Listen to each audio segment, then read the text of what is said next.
-2 তো এটা তো কেউ কেউ স্বপ্ন দেখতেই পারে। তারা তো স্বর্গরাজ্যে বসবাস করছে, এর বাইরে তো আবার কিছু আর বলার নেই। আমরা শেখ হাসিনা স্বৈরাচারের সময় যেটা দেখেছি, এই ধরনের ঘটনা বহু ঘটেছে, প্রতিনিয়ত ঘটছে, কিন্তু সেটার বিচারহীনতায় ভুগেছে।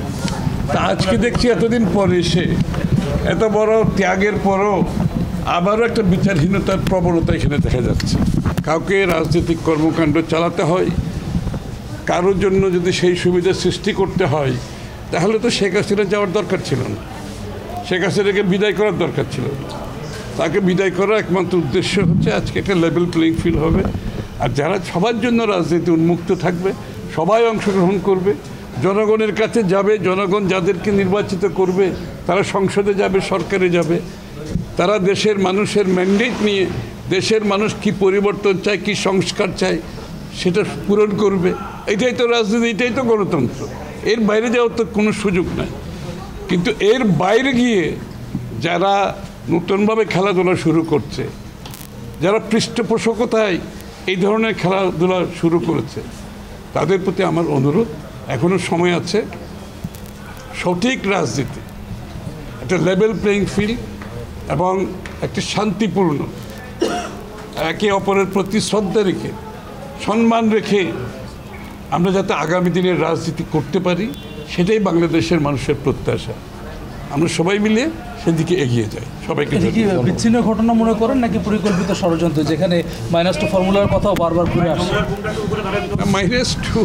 -2 তো এটা তো কেউ কেউ স্বপ্ন দেখতেই পারে। আগেও -2 স্বপ্ন দেখেছেন, আবার -1-এরও স্বপ্ন দেখেছেন। এটা হচ্ছে ইংরেজিতে বলে উইশফুল থিঙ্কিং। এটা একটা আপনার আশা আর কি। হ্যাঁ, তো বাংলাদেশ তো সেই জায়গায় নাই, যেখানে আগে তাদের দখলে রেখেও সেটা করতে পারে না। আজকে একটা ভিন্ন বাংলাদেশে আমরা আছি। বললাম না, এত ত্যাগের পরে আমরা কিন্তু এখানে এসেছি। আমাদের লক্ষ লক্ষ নেতা কর্মী গুম, খুন, হত্যা, মিথ্যা মামলা সব কিছু ত্যাগ করে আজকে যেখানে আমরা এসে দাঁড়িয়েছি, এবং এই লোকগুলো কিন্তু খাঁটি সোনায় পরিণত হয়েছে এই যুদ্ধের মাধ্যমে, এই ত্যাগের মাধ্যমে। তো এদের সামনে যদি এসে কেউ এই ধরনের কথা বলে, তারা তো স্বর্গরাজ্যে বসবাস করছে, এর বাইরে তো আবার কিছু আর বলার নেই।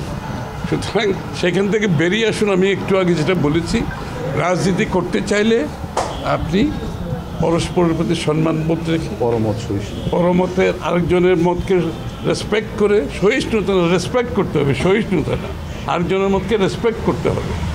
সেটি আগামী দিন রাজনীতি আমরা চাই বাংলাদেশে। এবং জনগণের হচ্ছে শেষ কথা। আমরা কিছু লোক এখানে বলছি কিছু সিদ্ধান্ত নিয়ে এই দেশ চলবে না, জনগণের সিদ্ধান্ত নিয়ে দেশ চলবে। জনগণের মালিকানার জন্য আমরা যুদ্ধ করেছি না, তার মালিকানা ফিরিয়ে দিয়ে তাদের সিদ্ধান্ত নিয়ে দেশ চলতে হবে। ধন্যবাদ।